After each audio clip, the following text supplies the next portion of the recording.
함께 시와 찬미 140장 고개 들어 주를 맞이해 찬양함으로 주일 예배를 하나님께 드리겠습니다.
하나님의 영이시니 예배하는 자가 신령과 진정으로 예배할지니라.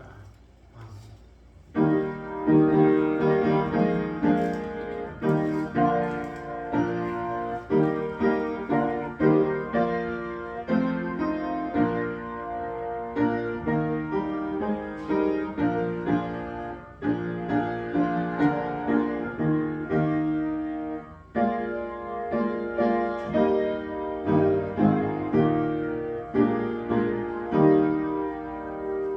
영원히 찬송을 받게 합당하신 주 여호와 우리 아버지 하나님, 그 크신 능력과 사랑을 인하여 영광을 돌립니다. 죄와 사망에서 우리를 건지신 주 예수 그리스도의 구속의 은총을 길이길이 찬양하고 오늘도 우리와 함께 하시며 날마다 새롭게 하시는 성령의 교통하심을 인하여 찬송을 부릅니다. 성부, 성자, 성령께 세세 무궁토록 영광이 있을지어다. 아멘. 다 함께 일어서셔서 찬송가 10장 부르시겠습니다.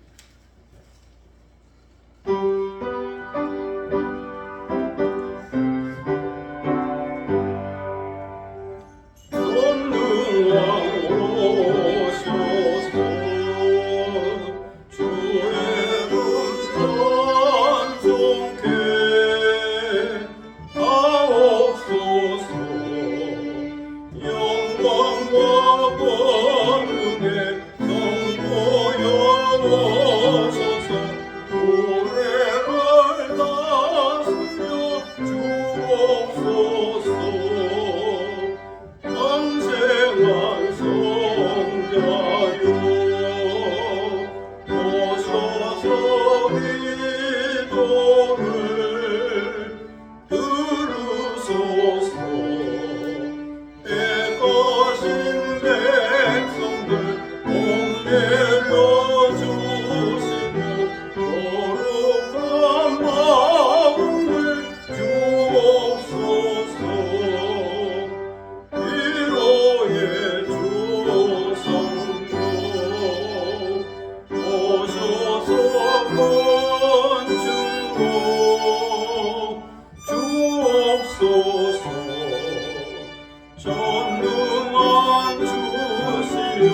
각사람 마음에서 떠나지 마시고 계십소서. 성삼위일 제께 한없는 찬송을 드립니다. 존귀한 주님을 영광 경배하고 영원히 모시게 하옵소서. 아멘. 다 함께 겸비한 마음으로 참여 기도를 하나님께 드리겠습니다. 상한 갈대를 꺾지 아니하시며 꺼져가는 심지를 끄지 아니하시는 아버지 하나님, 저희들이 위험과 사고가 있는 세상 속에 살다가 주님의 그 크신 은혜와 사랑, 오래 참으시는 인내와 거룩한 인도하심을 의지하여 주님 보좌 앞에 다시 나왔습니다. 더러운 죄를 씻어주는 샘물과 같은 주님의 보혈을 의지하여 나왔습니다. 그러하니 저희들을 불쌍히 여겨주시고 사죄 은총을 베풀어 주옵소서. 아버지 하나님, 주님께서는 저희들을 그 누구보다도 더 잘 아실 겁니다. 저희의 죄인됨과 허물을 알고 계실 겁니다. 저희들은 갈대처럼 흔들리기 쉽고 질그릇처럼 깨어지기 쉬운 연약한 존재들입니다. 저희들은 말씀 가운데 살려고 했지만 현실은 그렇지 못했습니다. 기도해야 할 사람이 기도하지 못했고 진실해야 할 사람이 진실하지 못했습니다. 온유해야 할 사람이 온유하지 못했고 겸손해야 할 사람이 겸손하지 못했습니다. 기뻐해야 할 사람이 기뻐하지 못했고 감사해야 할 사람이 감사하지 못했습니다. 그러면서 다른 사람 때문에 내가 불행한 것처럼 다른 사람 탓, 세상 탓, 하나님 탓하며 원망하고 불평하며 살았습니다. 저희들은 빛을 원하면서도 때로 어둠에 머물러 있었습니다. 재미를 추구하다 보니 기쁨을 잃었고 편리를 추구하다 보니 평안을 잃었습니다. 욕심을 추구하다 보니 자족하는 마음을 잃었습니다. 마음에는 원함이 있었으나 육신이 약하여 행할 수가 없었습니다. 아버지 하나님, 저희들은 계절의 변화 속에서 인생 무상을 경험하고 있습니다. 때로 하나님 없는 해 아래서의 수고와 소유가 헛되고 헛되다는 것을 알고 있습니다. 그러나 세상적인 소유 중심적인 가치관 때문에 존재 중심의 가치관을 잃고 살았습니다.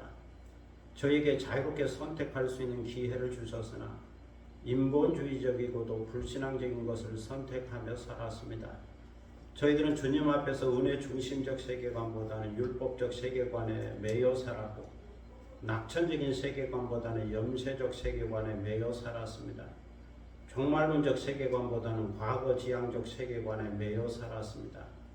잠시 후에 떠나야 할 세상이라는 것을 알고 있으면서도 세상 것을 너무 사랑했고 날마다 새해가는 나 자신의 모습을 보면서도 하나님의 나라와 그 의를 먼저 구하지 못했습니다. 이 시간 이 모든 죄와 허물을 주님 앞에 자복하고 회개하오니 저희들을 긍휼히 여겨주시고 십자가의 보혈로 깨끗하게 씻어 주옵소서. 주의 정직한 영으로 저희들을 새롭게 하여 주시고 자원하는 심령을 회복시켜 주옵소서. 지금은 주님과 나만이 아는 죄들을 생각하며 묵묵히 참여 기도를 계속합니다.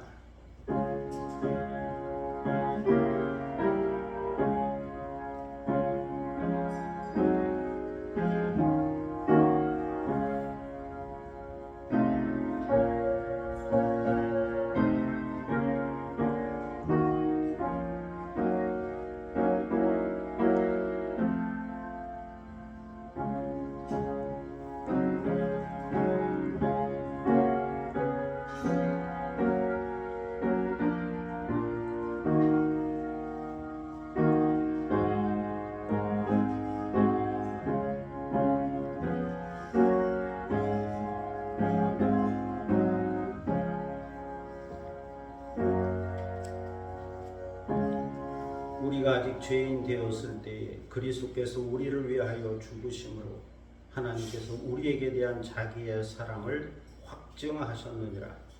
그러므로 주 예수 그리스도 안에 있는 자에게는 결코 정죄함이 없느니라. 아멘. 사도신경으로 우리의 신앙을 함께 고백하겠습니다. 전능하사 천지를 만드신 하나님 아버지를 내가 믿사오며 그의 아들 우리 주 예수 그리스도를 믿사오니 이는 성령으로 잉태하사 동정녀 마리아에게 나시고 본디오 빌라도에게 고난을 받으사 십자가에 못 박혀 죽으시고 장사한 지 사흘 만에 죽은 자 가운데서 다시 살아나시며 하늘에 오르사 전능하신 하나님 우편에 앉아 계시다가 저리로서 산자와 죽은 자를 심판하러 오시리라. 성령을 믿사오며 거룩한 공예와 성도가 서로 교통하는 것과 죄를 사하여 주시는 것과 몸이 다시 사는 것과 영원히 사는 것을 믿사옵나이다. 아멘. 자리에 앉으시겠습니다. 성시교독 62번입니다. 성시교독 62번 시편 143편 말씀을 함께 교독하도록 하겠습니다. 성시교독 62번입니다.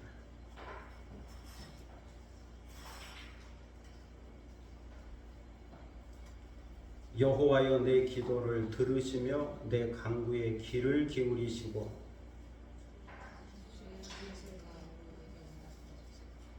주의 종에게 심판을 행하지 마소서. 원수가 내 영혼을 핍박하며 내 생명을 땅에 엎어서 나로 죽은 지 오랜 자같이 나를 암흑 속에 두었나이다.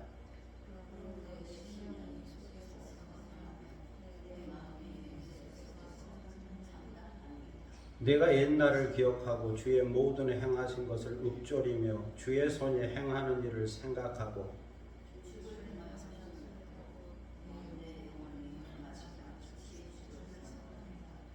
여호와여 속히 내게 응답하소서. 내 영이 피곤하니이다.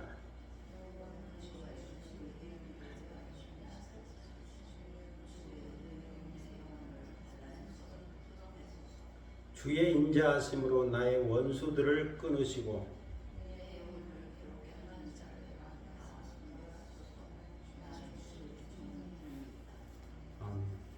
찬송가 259장 부르시겠습니다.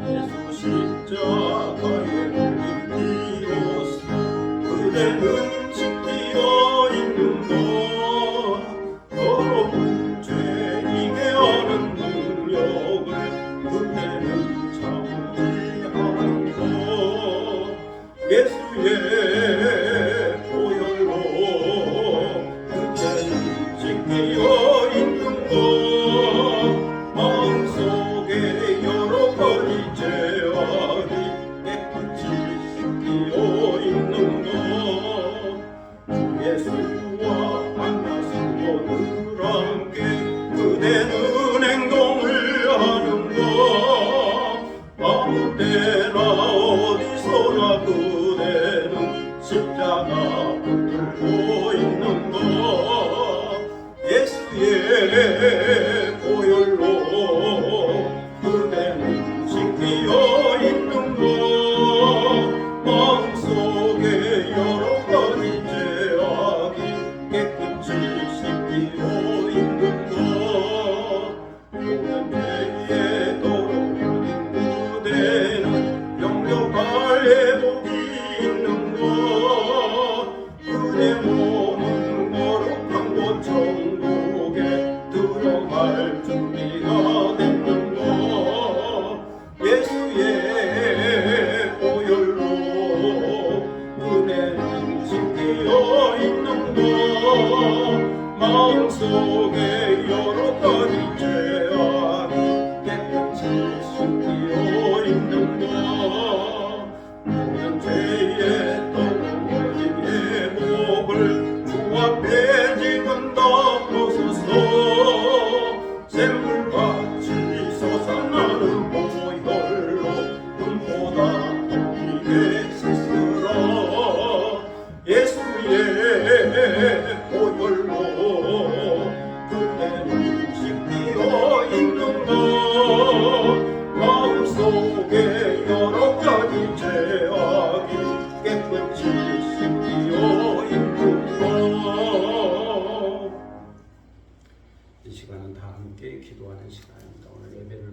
기도할 수 있기를 바랍니다. 경건한 마음으로 예배드리고 성령의 임재와 성령의 충만함을 받는 시간, 말씀을 통하여 새롭게 깨닫고 변화되는 시간 위하여 기도할 수 있기를 바랍니다. 교회와 나라 민족과 선교를 위해서 중보기도 하시고 또 가정과 자녀들과 또 일도와 산업과 기업과 계획과 비전과 모든 새로운 일들 가운데 주님의 은혜와 도우심이 있기를 또 성취하시는 하나님의 능력을 경험할 수 있도록 위하여 기도하겠습니다. 자기 목소리가 자기 귀에 들릴 정도로 조용히 소리내어 함께 기도하겠습니다.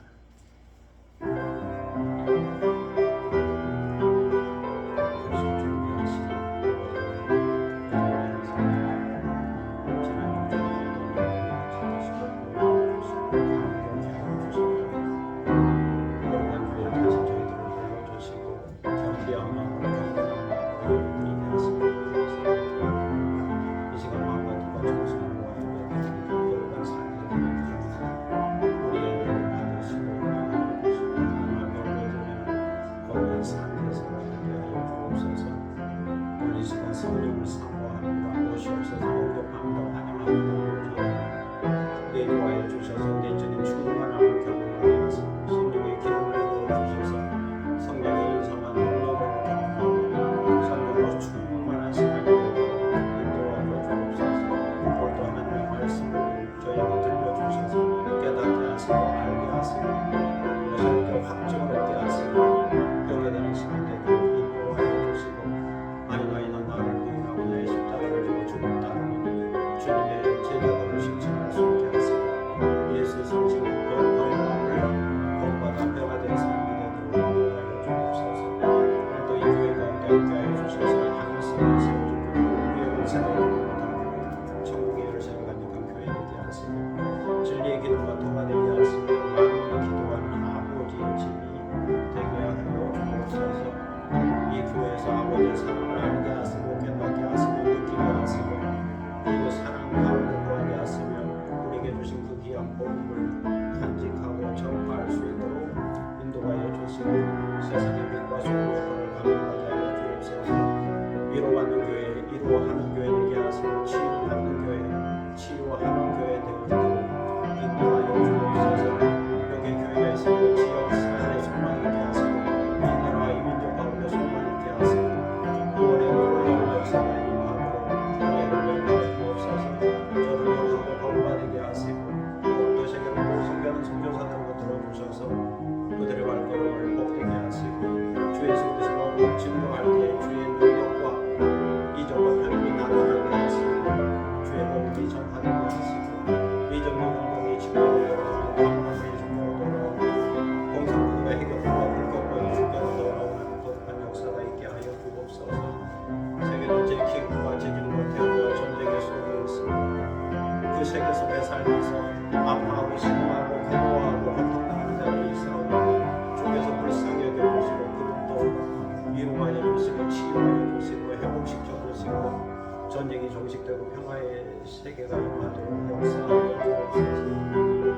아버지 하나님도 개인적 기도력을 가지고 나왔습니다. 우리의 가정과 자녀들과 또 일과 삶과 기업과 모든 일들마다 주께서 은혜를 베풀어 주셔서 평안하게 하시고 건강하게 하시고 자유하게 하시고 하나님께서 도우시고 그 모든 일들이 성취되고 이루어지도록 인도하여 주시고 합력하여 선을 이룰 수 있도록 인도하시고 목적이 걸어가는 삶 성령 사명을 감당하는 삶 선한 영향력을 미치도록 인도하여 주옵소서. 저에게 건강을 주시되 영적으로 건강하게 하시고 또 정신적으로 이성적으로 건강하게 하시고 영체적으로 건강하게 하시고 전인적 건강, 통경적 건강을 유지하고 살게 하시고 건강함으로 일하고 건강함으로 섬기고 건강함으로 사랑하고 건강함으로 우리에게 주어진 사명들을 감당하게 하여 주옵소서. 그리고 이 모든 일들을 통하여 하나님의 영광을 돌리게 하여 주옵소서. 놀랍고 크신 아버지 하나님 은혜를 감사합니다. 오늘도 기도하게 하시오니 감사합니다. 우리의 마음의 소원과 간절한 기도와 소망을 걸고 주께 기도하오니 주여 들으시고 응답하시고 우리 마음 속에 평강의 복으로 함께하여 주옵소서. 하나님의 선하신 역사를 맛봐 경험하고 체험하는 삶이 되도록 하여 주옵소서. 이 시간 저희들은 하나님의 말씀 앞에 있습니다. 말씀하여 주옵소서. 저희가 듣기를 원합니다. 주의 세미한 음성을 듣게 하시고 내게 주시는 말씀으로 받게 하시고 오늘도 새롭게 깨닫고 새롭게 확신을 얻고 새롭게 다짐을 하고 결단을 하고 변화된 시간 되어지도록 인도하여 주옵소서. 이 시간을 주님께 의탁하오며 예수 그리스도의 이름으로 기도드립니다.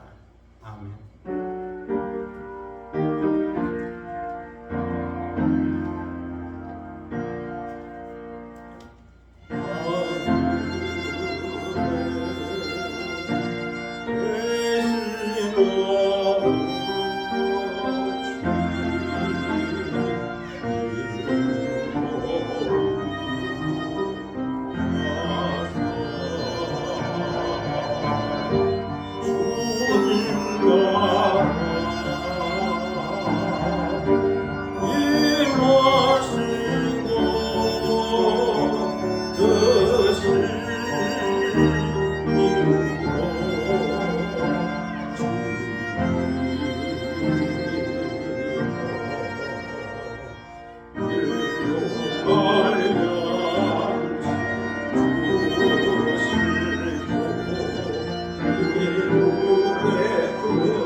하나님 말씀은 에베소서 2장 19절로 22절입니다.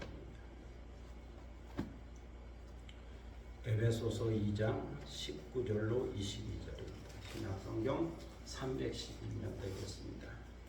이 계시의 말씀을 받들어 읽을 때에 살아계시는 하나님의 음성을 듣는 시간이 되시기를 바랍니다.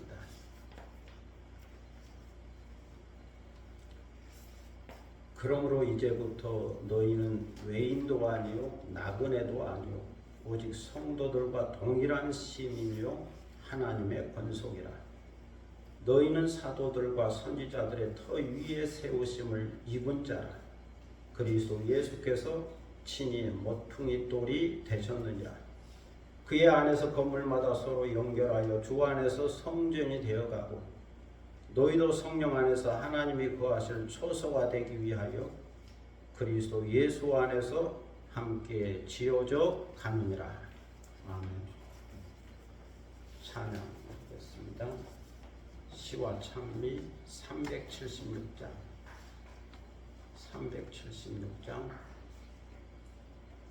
주 예수 나의 당신도 1절 간주 2절 하겠습니다.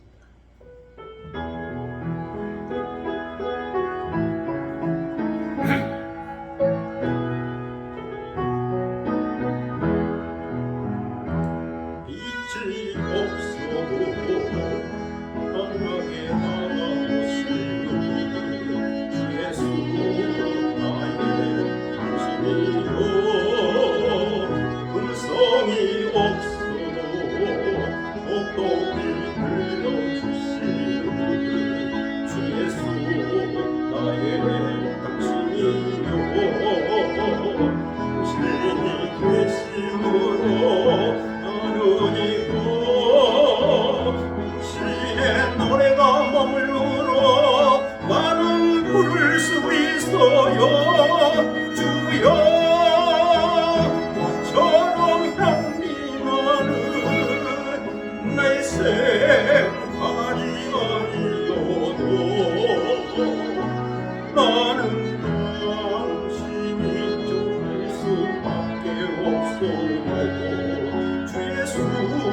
나의 당신이요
인간의 인간됨을 평가하는 네 가지 기준이 있습니다. 첫째는 선택의 자유입니다. 선택의 자유. 스스로 선택할 수 있는 능력이 인간에게 있습니다. 그래서 인간이죠. 그런데 어떤 사람은 본능과 욕심과 탐심에 이끌려서 선택을 합니다. 또 어떤 사람은 깊이 생각하고 깨끗한 양심과 이성에 이끌려 선택합니다. 그리고 또 어떤 사람은 신앙에 이끌려 선택하죠. 하나님의 뜻을 따라 먼저 생각하고 경건한 선택을 하는 사람, 이런 사람이 그리스도인이죠. 둘째는 선택에 대한 책임입니다. 내가 선택하고 행동한 것에 대하여 책임을 져야 한다는 말입니다. 자기가 선택한 것에 대하여 책임을 안 지려는 사람이 있죠. 다른 사람에게 책임을 전가하면서 원망하고 불평하는 사람이 있습니다. 다른 사람의 탓으로, 환경의 탓으로 돌리는 사람이 있죠. 그렇지만 자기가 선택한 것에 대하여 책임을 지는 것이 인격적인 인간이라 말할 수 있습니다. 셋째는 책임에 대한 정직입니다. 잘못된 선택을 했으면 미안합니다. 내가 잘못했습니다. 이렇게 정직하게 인정을 해야 하는 거죠.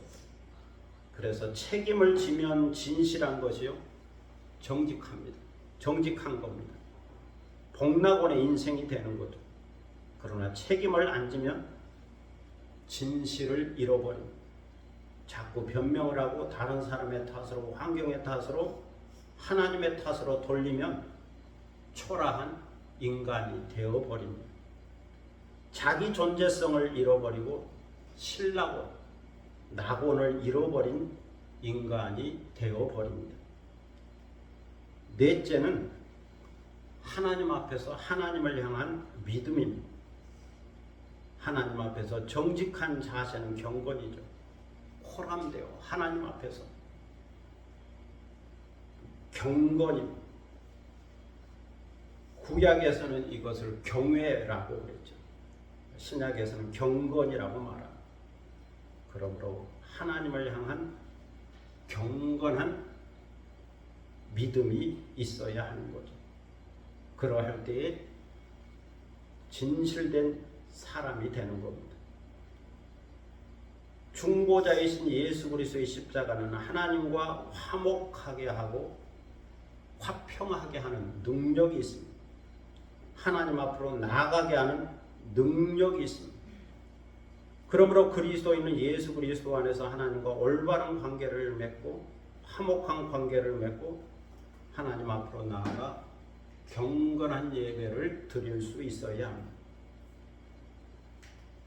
사도 바울은 오늘 본문에서 예수 그리스도 안에서 하나님과 올바른 관계를 맺게 되면 이제부터는 외인도 아니요 나그네도 아니라고 말씀합니다.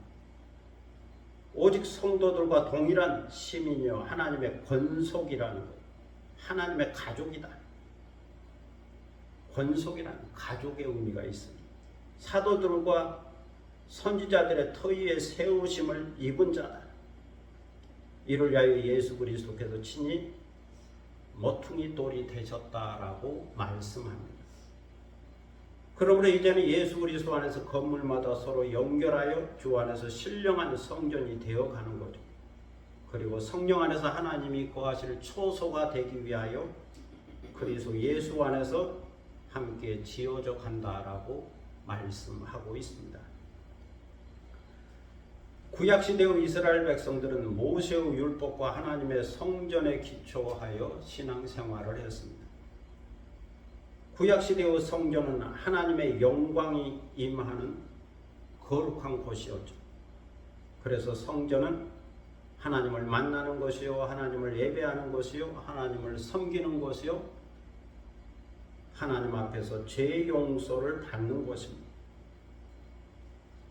이 성전의 처음 모델은 모세의 성막이었죠. 회막이라기도 하고 성막이라기도 합니다. 모세의 성막은 이동이 가능한 장막이요 텐트죠. 텐트처럼 쳤다가 철거할 수 있는 텐트 형식이었습니다. 장막 형식이었죠. 모세의 성막 안에는 성소와 지성소가 구분되어 있습니다. 그리고 제단이 있었죠. 역사가 흐르고 왕국 시대가 되자 다윗의 아들 솔로몬이 모세의 성막을 모델로 하여 성전을 지었습니다. 나무와 대리석을 사용하고 금을 사용해서 아름다운 성전을 지었죠. 다윗이 계획하고 준비한 것을 그의 아들 솔로몬이 아름답게 건축했습니다. 그래서 예루살렘 솔로몬 성전이라 부르게 되었죠. 그런데 솔로몬 성전이 예루살렘 멸망과 함께 무너졌습니다. 하나님은 남유다 백성의 제약과 부패와 우상숭배 때문에 예루살렘을 심판하셨죠. 하나님은 바벨론 제국으로 남유다와 예루살렘을 치게 하셨습니다. 그때 예루살렘 성전도 함께 무너졌습니다. 솔로몬이 지었던 그 아름다운 성전이 무너졌습니다. 그 당시 유다 백성들은 다윗 왕조는 무너지지 않는다. 예루살렘 성전은 무너지지 않는다. 이런 불패신앙을 신념을 갖고 있었죠. 그렇지만 다윗 왕조도 무너지고 성전도 무너졌죠. 이때 여호와의 영광이 성전에서 떠나가셨습니다. 그리고 유다 백성들은 바벨론으로 포로가 되어 끌려갔죠. 그렇게 70년 바벨론 포로 시기가 지나가고 돌아온 자들이 예루살렘 솔로몬 성전 자리에 두 번째 성전을 건축했습니다. 두 번째 성전은 에스라 학계 총독 스룹바벨 대제사장 여호수아 시대에 건축되었죠. 그들이 지도자였습니다. 두 번째 성전은 솔로몬 성전에 비하여 초라했지만 그래도 성전을 건축했다는 측면에서 바벨론에서 돌아온 자들이 위로를 받았습니다. 그런데 역사가 흐른 후에 이 두 번째 성전도 무너졌죠.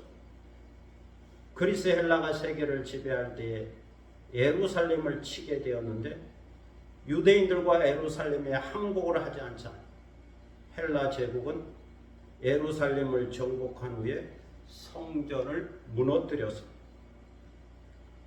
그 당시 유대인들은 두 번째 예루살렘 성전은 무너지지 않으리라 생각했는데 이 두 번째 성전마저도 무너져 버렸습니다.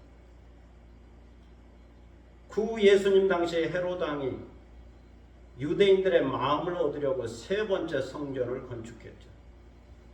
예수님 당시에 건축된 40년에 걸쳐서 건축된 성전을 가리켜 헤롯 성전이라 말하게 됩니다.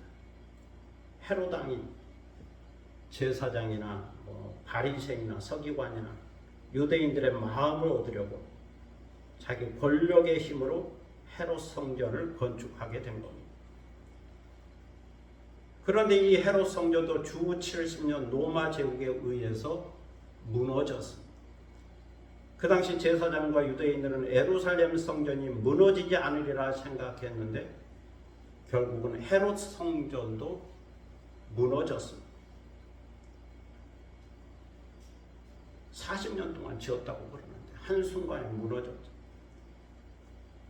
그 전에 예수님이 살아계실 때에 예루살렘 성전이 무너질 것을 예언한 바가 있었죠.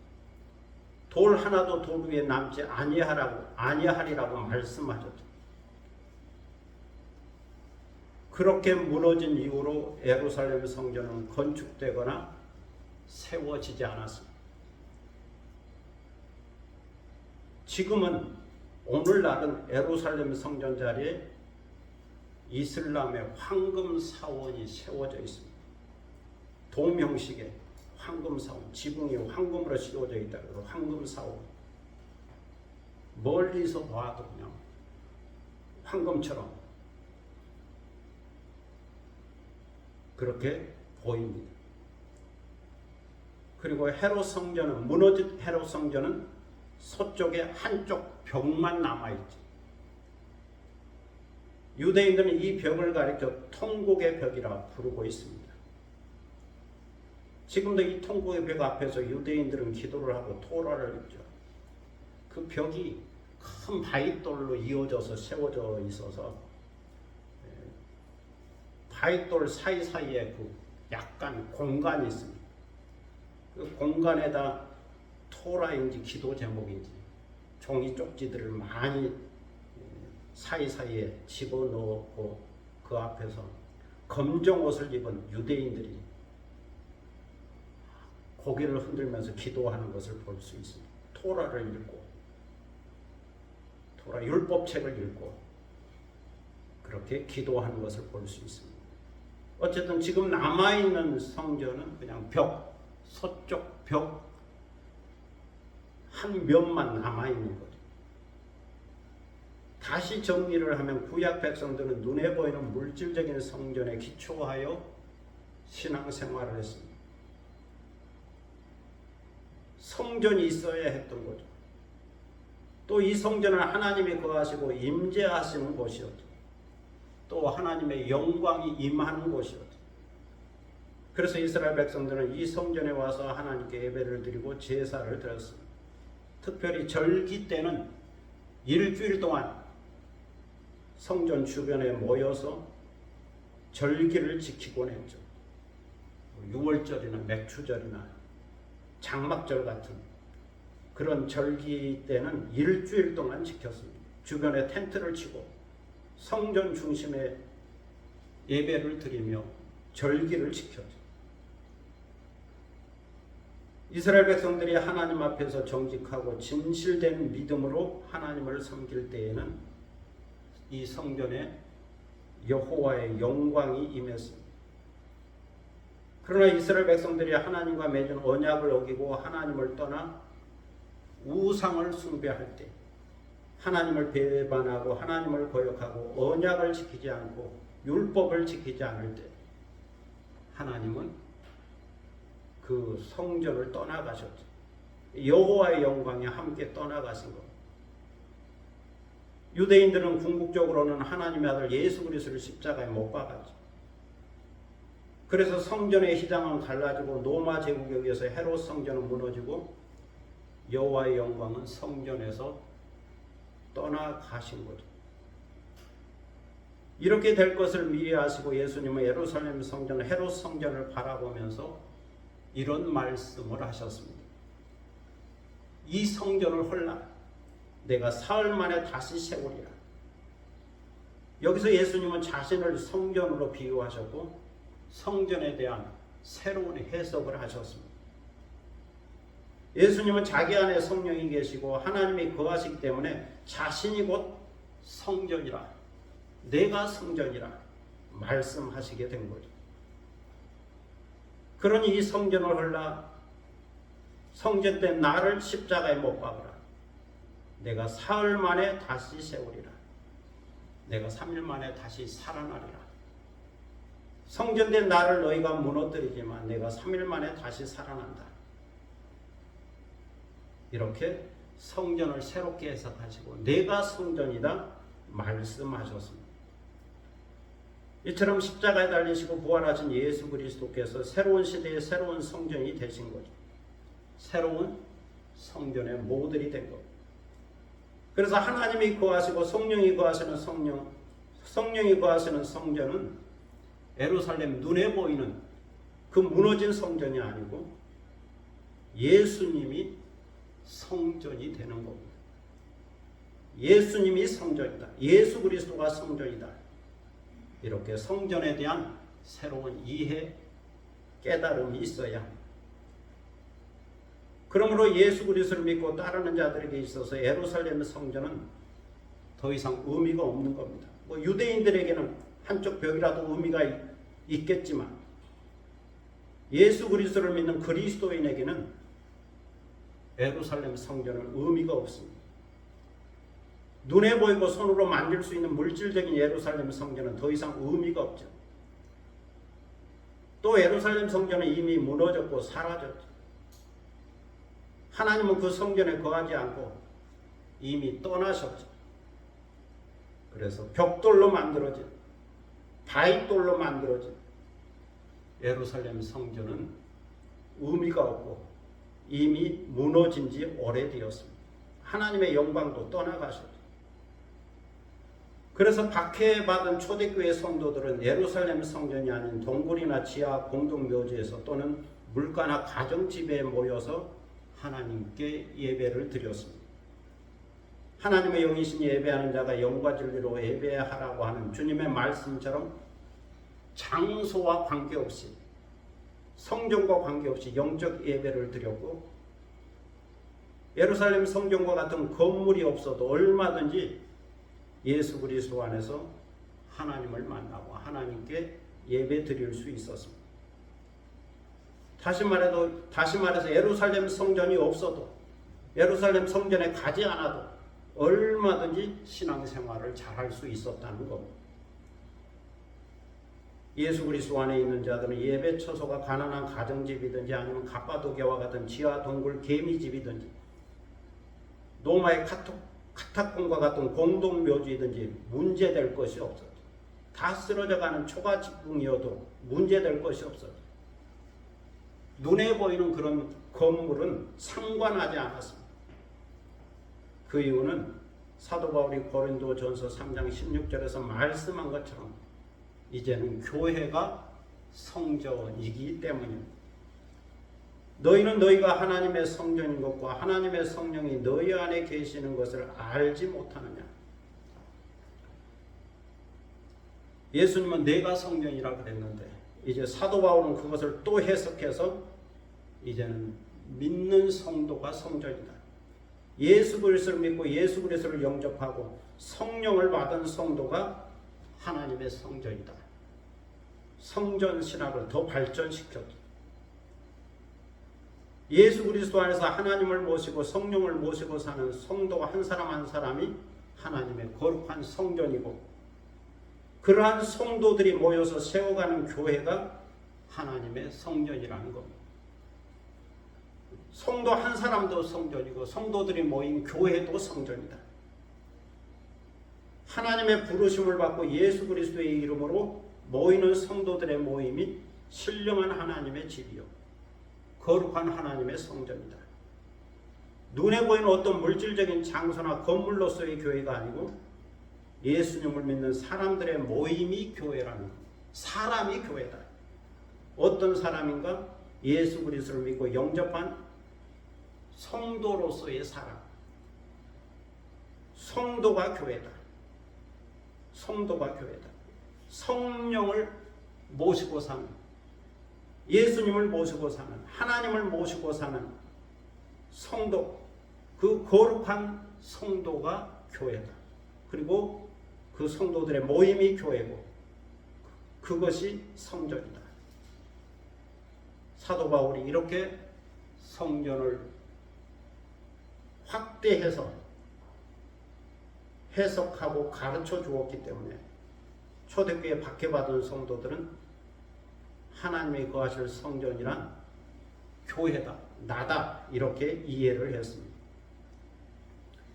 그런데 역사가 흐르고 박해 시대가 지나갔죠. 기독교는 로마의 국교가 되었습니다. 그리스도교의 풍요 시대가 시작되었죠.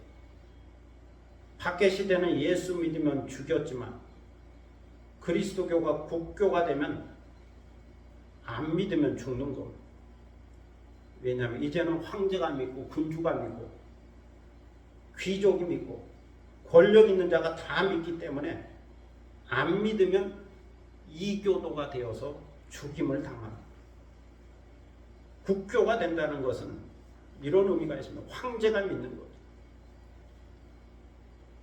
박해했던 로마에서 그리스도교가 국교가 된 겁니다. 놀라운 역사였죠.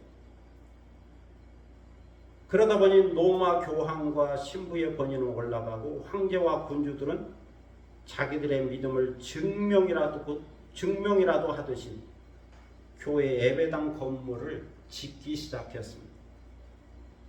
그래서 고대 사회는 왕이나 군주들이 건물을 지은 겁니다. 또 돈 있는 자들은 자기의 재산을 기부하여 예배당을 짓고 교회당을 짓고 성당을 지었죠. 다시 옛날로 돌아가 예루살렘 성전을 모델로 하여 성당을 건축하기 시작했습니다.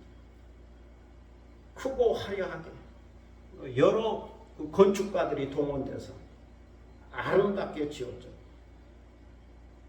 그 대표적 건물이 로마에 있는 베드로 대성당이고 지금도 유럽에 가면 그렇게 아름답게 지은 성당들이 많이 있죠.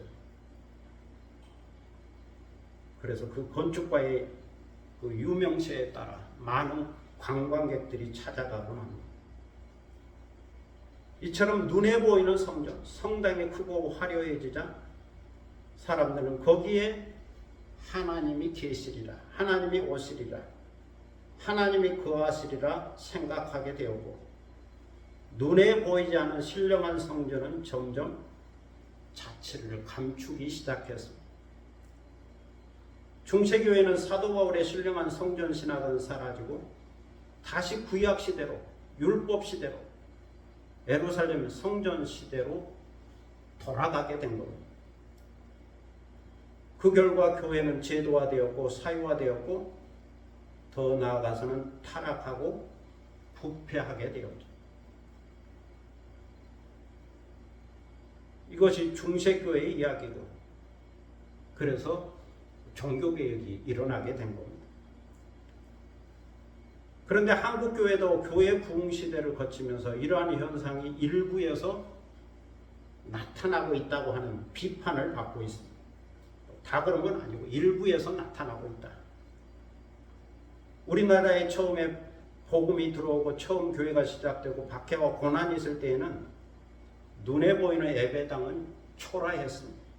볼품이 없었죠. 때로는 초가집이었고 때로는 텐트였으며 때로는 판잣집이었죠.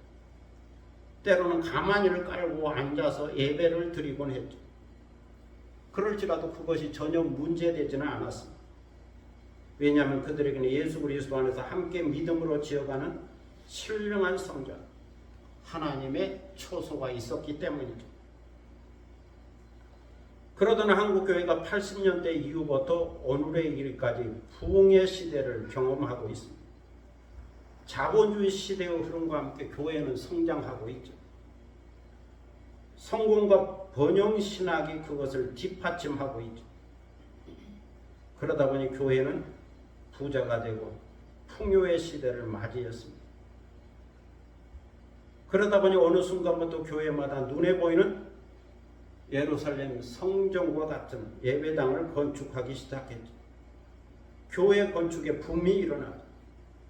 성전을 크고 화려하게 지어야 성도들이 모이기 때문에 또 거기에 하나님이 계신다고 생각해서 그렇게 성전과 같은 예배당을 지었습니다. 사람이 모이고 돈이 모이자 수백 원을 들여서 대형 교회 건물을 짓기 시작한 거죠. 그리고 그 교회당 예배당을 예루살렘 성전처럼 성전이라 그렇게 불렀습니다. 성전이라. 성전이라고 부른 것은 예루살렘 성전을 생각하고 있는 겁니다. 그래서 설교하는 목사와 그 설교를 듣는 성도들의 마음속에 예루살렘 성전과 같은 성전이 자리 잡고 있는 거죠. 큰 교회당을 가리키면서 예루살렘 성전과 같은 성전이 여기에 있으니 여기에 와서 예배를 드리고 신앙생활을 하라고 가르치게 된 거죠. 그러면 성도들은 거기에 하나님이 계시는구나. 여기에 예루살렘 성전이 있구나. 그렇게 모이게 된 겁니다. 이렇게 교회는 제도화되었고 성도의 모임으로서의 교회보다는 건축물로서의 교회가 더 영향력을 갖게 되었습니다. 자본주의 시대의 교회의 모습입니다. 자본주의가 교회를 이렇게 만들어 가고 있는 거죠. 그러다가 최근 코로나로 인하여 사람들이 교회를 떠나가면서 또 새로운 시대를 교회가 경험하고 있습니다. 어쨌든 오늘날의 교회가 구약의 예루살렘 성전이 될 수는 없는 거죠. 아무리 예배당을 크게 짓는다 할지라도, 성전이라고 이름 붙인다 할지라도 구약의 예루살렘 성전이 될 수는 없습니다. 왜냐하면 예루살렘 성전이 이미 실패했기 때문이죠. 우리는 3번에 걸쳐서 건축된 예루살렘 성전이 무너지고 하나님의 영광이 그 성전에서 떠나간 것을 기억해야 합니다. 첫 번째 성전이 무너지고 여호와의 영광이 떠난 것을 에스겔서는 계속해서 반복적으로 여러 번 이야기하고 있습니다. 여호와의 영광이 떠났다. 성전이 무너진 것을 보거든 하나님께서 이 모든 것을 주관하고 계신다는 것을 알게 되리라. 그렇게 말씀하고 있습니다. 그리고 2000년의 교회의 역사 속에서 고대의 많은 교회당 건물들이 세워졌지만 무너졌다고 하는 것도 알아요. 우리가 터키나 그리스 같은데 성지순례, 사도 바울이 세웠다고 하는 교회들을 보기 위해서 터키 지역에 있는 교회들을 보기 위해서 성지순례 가곤 하는데 그 자리에 가보면 교회는 없습니다. 돌 무더기만 가득 있죠. 옛날에는 큰 도시였다고 그러고 교회도 있다고 그러는데 다 무너진 돌들만 남아있는 것을 볼 수 있습니다. 그 돌 기둥, 그 흔적들은 있는 거죠. 이것을 보면 2000년의 역사 속에서 많은 교회 건물들이 무너진 거죠. 이것을 보면 성전 불패, 예배당 불패 신화는 없는 거죠. 패하지 않는다, 없어지지 않는다. 그런 신화는 없습니다. 눈에 보이는 물질적인 성전은 언제든지 무너질 수 있다. 사람이 중요한 거지 물질적인 것은 언제든지 무너지고 사라진다. 전쟁을 통해서 무너지든지 지진과 같은 자연재해를 통해서 무너지든지 하나님이 떠나시는 성전은 얼마든지 무너질 수가 있는 겁니다. 그렇다면 이제 가치 있고 의미가 있는 신령한 성전은 어떤 성전일까요? 우리가 신앙생활의 기초로 삼아야 할 신령한 성전은 어떤 걸까요? 그것은 이미 말씀한 바와 같이 성전 대신 예수 그리스도입니다. 성전 대신 예수 그리스도, 성전 대신 예수 그리스도만이 우리 신앙생활의 기초입니다. 예수님이 성전이다. 이 이해를 가져야 하는 거죠. 이 해석을 간직해야 하는 거죠. 예수님이 내 안에, 내가 예수님 안에 거하면 되는 겁니다. 또 하나, 예수 그리스도 안에서 예수 그리스도의 이름으로 모이는 성도들, 하나님의 부르심을 받은 성도들의 모임이 중요한 거죠. 성도들의 모임이 교회다. 사람이 교회다. 이것은 사도들과 선지자의 신앙 고백과 그 믿음의 전승에 기초한 교회입니다. 건축물로서의 교회가 아닌 그리스도의 몸으로서의 교회인 거죠. 예수 그리스도를 모퉁이 뚫로 하여 예수 그리스도 안에서 세워지는 교회요, 성령 안에서 하나님이 거하신 거룩한 처소로서의 교회입니다. 다 사람을 두고 하는 말입니다. 이 신령한 성전과 신령한 처소인 교회에 하나님이 거하신다는 거죠. 하나님이 함께 하신다는 거죠. 하나님의 영광이 임하고 나타난다는 거죠. 여기서 하나님을 만나고 하나님께 예배하고 하나님께 기도하고 하나님께 찬송하게 됩니다. 여기서 하나님의 사랑을 느끼고 하나님의 복을 받게 되는 거죠. 성도들의 모임, 교회에서 하나님의 사랑을 느끼게 되는 겁니다. 사도 바울은 교회를 건축물에 비유하여 설명하곤 했죠. 건물마다 서로 연결되어서 건축되는 것처럼 주님의 신령한 성전, 주님의 교회도 그리스도 안에서 서로 믿음과 소망과 사랑으로 연결되어서 지어져 간다는 겁니다. 이것이 주 안에서 신령한 성전이 되어 간다는 거죠. 성령 안에서 하나님이 거하실 초소가 되기 하여 그리스도 예수 안에서 함께 지어져 간다. 완성된 게 아니죠. 계속 지어져 가는 과정인 거죠. 주님 오시는 그날까지, 내가 주님 앞으로 가는 그날까지 이 신령한 성전은 계속 그리스도 안에서 지어져 가고 완성되어져 가는 겁니다. 광야의 이스라엘 백성들은 율법과 성막과 하나님의 말씀을 전하는 하나님의 종 모세가 있었죠. 이 세 가지의 기초에서 믿음을 갖고 약속의 땅, 젖과 꿀이 흐르는 땅으로 들어가서 오늘날 우리에게는 성경이 있고 예수 그리스도 안에서 성도들의 모임인 신령한 교회가 있고 또 하나님의 말씀을 전하는 목사가 있죠. 이 세 가지의 기초에서 성도들은 하나님이 거하실 초소가 되기 위하여 예수 그리스도 안에서 함께 지어져 가는 겁니다. 그 과정 속에 있는 거죠. 그리고 영원하고 신령한 기업인 저 천국에 들어가게 됩니다. 오늘도 이렇게 깨닫고 성령 안에서 신령한 교회가 되고 또 하나님이 거하실 초소가 되기 위하여 예수 그리스도 안에서 함께 지어져 가고 저 천국을 향하여 믿음으로 나아가는 여러분이 되시기를 축복합니다. 기도하겠습니다. 사랑의 아버지 하나님, 은혜를 감사합니다. 오늘 우리는 하나님이 거하실 초소에 대하여 말씀을 들었습니다. 그래서 성전에 대한 새로운 이해를 갖게 되었습니다. 구약시대는 성전이 3번 건축되었지만 그 죄악으로 인하여 다 무너졌습니다. 그래서 예수님은 내가 성전이다, 내가 성전이다, 성전 대신 예수 그리스도를 소개해 주었습니다.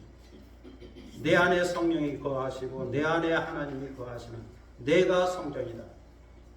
이 성전의 의미를 우리가 새롭게 해석해야 되고, 그리고 사도 바울이 이것을 더 확장해서 이제 예수님을 모시고 사는 성도, 성령을 모시고 사는 성도, 하나님을 모시고 사는 성도가 거룩한 처소고 하나님의 성전이 된다. 이렇게 신령한 성전의 해석을 해 주었고 가르쳐 주었습니다. 그러므로 사람이 성전이고 사람이 하나님의 초소다. 예수 그리스도를 믿는 성도 한 사람 한 사람이 거룩한 성전이요, 또 그 성도들이 모인 교회가 성전이다. 이 신령한 성전 이해를 갖고 이 성전을 통하여 이 성전 안에서 예배하며 찬송하며 기도하는 그리스도인의 삶을 살아갈 수 있도록 인도하여 주시고, 눈에 보이는 물질적인 것보다는 이 속사람의 강건함과 속사람의 아름다움과 속사람의 거룩함을 추구할 수 있게 하시고, 성령이 거하시기에 거룩하다, 그렇게 깨닫고 이 거룩한 마음으로 거룩한 믿음으로 하나님께 예배하는 복된 믿음의 삶을 살게 하시고, 그리고 궁극적인 하나님의 나라 저 천국을 소망하며 오늘을 살아갈 수 있도록 인도하여 주옵소서. 감사드리며 예수 그리스도의 이름으로 기도드립니다. 아멘. 찬송가 455장 부르시겠습니다.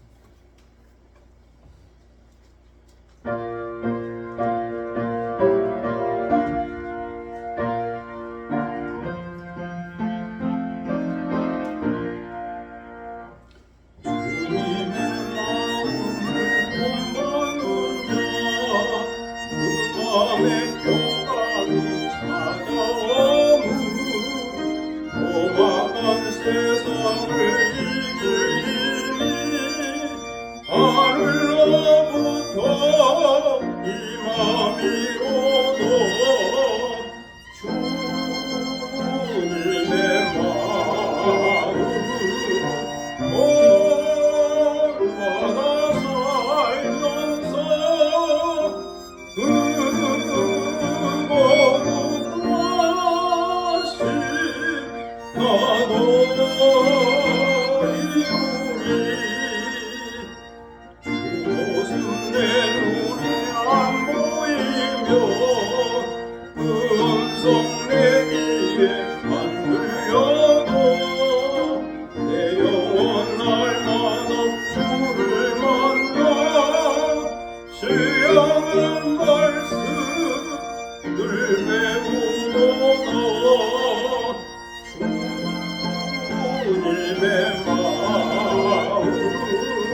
이제 다 함께 일어서셔서 455장 부르심으로 하나님께 봉헌하겠습니다. 630장 부르심으로 하나님께 봉헌하겠습니다.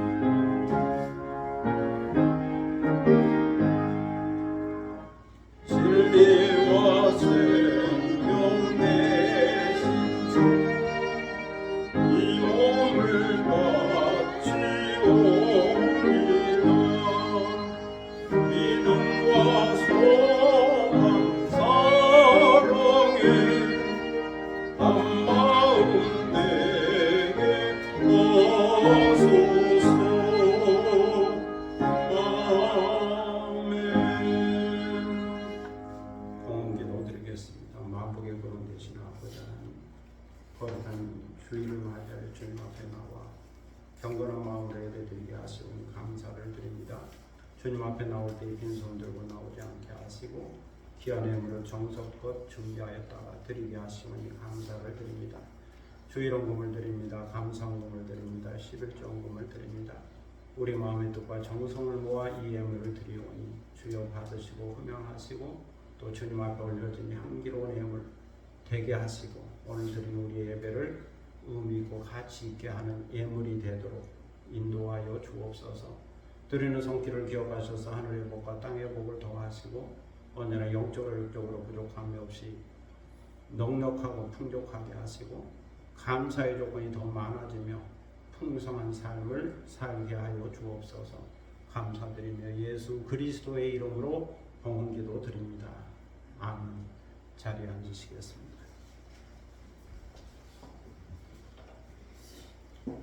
교회 소식 시간입니다. 옆에 계시는 분과 또 앞에 계시는 분과 함께 인사를 나눌 수 있기를 바랍니다. 교회 오신 것을 환영합니다. 감사합니다. 오늘은 10월 둘째 주일입니다. 10월의 은혜가 함께 하시기를 바랍니다. 예배 후에 커피를 마시면서 성도의 교제를 나눌 수 있기를 바랍니다. 10월 14일 내일인데 서울 강성내 북식차례 야외가 있어서 다녀오도록 하겠습니다. 장소를 제가 소개해서 성리산 가자고 제가 그래서 뭔데 또 동의해 주어서 함께 갔다 오게 되겠습니다. 목사님과 장로님들 한 30여 분 그렇게 갈 것 같습니다. 산은 높은 데는 못 가고 거기 세족길이라 그래서 숲길이 아주 좋아서 숲길을 갔다 오려고 합니다.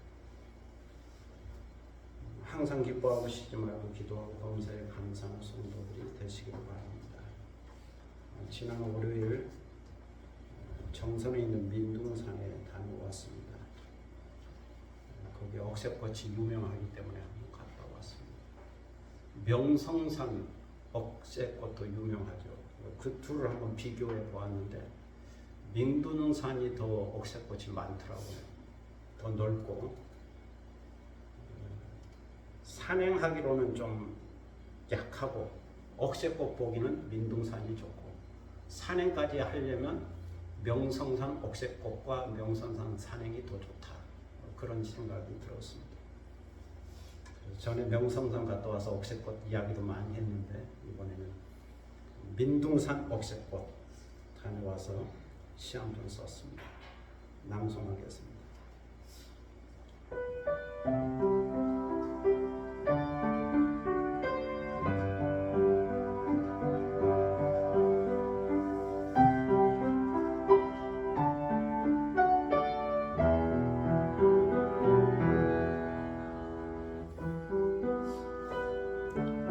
민둥산에 가 보아라.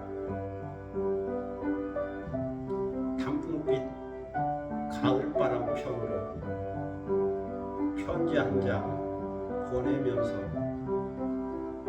코스모스 만개하는 길을 따라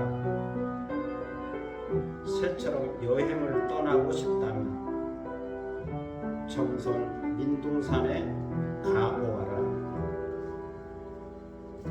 산 위에 나무가 자라지 않는 민둥산 1119m에 억새꽃들이 하얀 파도처럼 일렁이고 노년의 백발처럼 바람에 휘날리며 춤추는 것을 볼 수 있으리라. 그 은빛 물결 안으로 들어가 아름답다고 속삭이고 좋다 하면서 손을 내밀어 쓰다듬고 인증샷 하듯이 대면하다 보면 그대가 아직은 청춘임을 알게 되리라. 그대가 옥새꽃 안에 옥새꽃이 그대 안에 그대가 주님 안에 주님이 그대 안에 거하게 된다면 사랑이 밭구덕의 웅덩이처럼 깊어지리라. 노을빛 가을바람 편으로 엽서 한 장 보내면서 들꽃과 활짝 피어난 길을 따라 흰 구름처럼 여행을 떠나고 싶다면 정선 민둥산에 가보아라.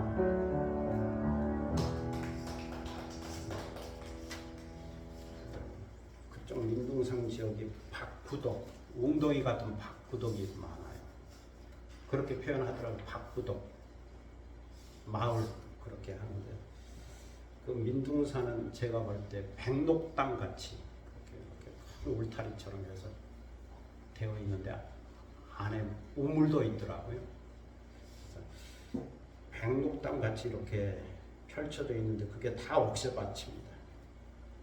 기회가 되면 한번 갔다 오시면 좋겠습니다. 3시간 반 정도 쉬었다가는 자가용으로 김포에서 4시간 쉬운 길은 아닌데 가을에 한번 갔다 오시면 좋을 것 같습니다. 이제 다음 기회로 서서 파송의 노래 시와 참미 666장 부르겠습니다.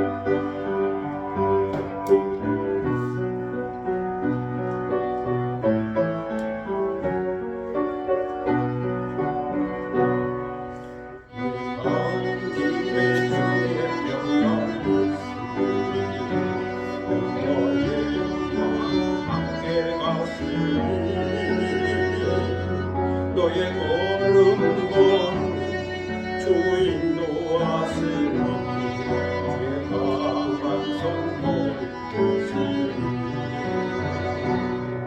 어디 가운데 주의 전부 영광의 주 함께 가시니 내가 방금 모든 밤 주님 다스리네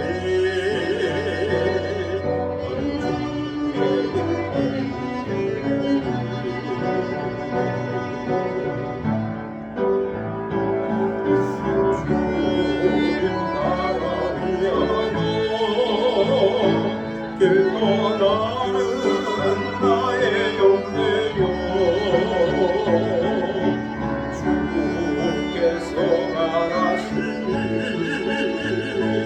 너는 가라 주의 이름으로 거칠은 광야 위에 꽃은 피어나고 세상은 내 안에서 주의 영광 보리라 나고 담대하라 세상 이기신 주 늘 함께 너와 동행하시며 내게 새 힘을 주시니 주님 나라 위하여 주님 나라 위하여 길 떠나는 나의 영예요 주께서 말하시니 너는 가라 주의 이름으로 거칠은 광야 위에 꽃은 피어나고 세상은 내 안에서 주의 영광 보리라 나가고 담대하라 세상 이기신 주